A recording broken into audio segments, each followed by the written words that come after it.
উইনটেকের একটা কাজ। আমরা অনেকেই রিটেনিংওয়াল আসলে তো গুরুত্ব দিয়ে থাকি না। রিটেনিংওয়াল কত বড় গুরুত্বপূর্ণ একটা ইস্যু দেখেন।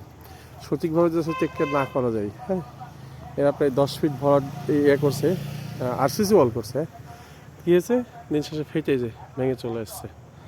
তো এটা কিন্তু অনেক গুরুত্বপূর্ণ একটা ইস্যু। আবার পরে যে গাছ দিয়েছে, ঠিক আছে, দিয়ে ঠেকা দিয়েছে, কিন্তু সব টুটি তোমরা ভেঙে পড়বে আর কি। সুতরাং এটা খুব গুরুত্বপূর্ণ একটা ইস্যু। এই কাজটা আসলে কিন্তু এভাবে না করে যে অন্য প্রসেস অবলম্বন করতো তাহলে কিন্তু পড়তো না।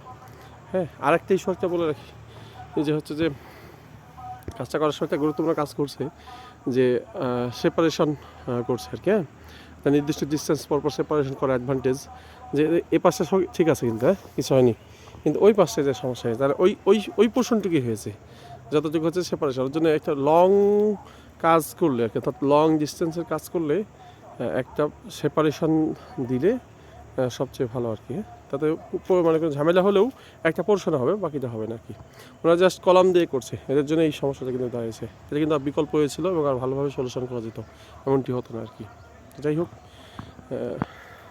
ওকে, কথা হবে অন্য ভিডিওতে।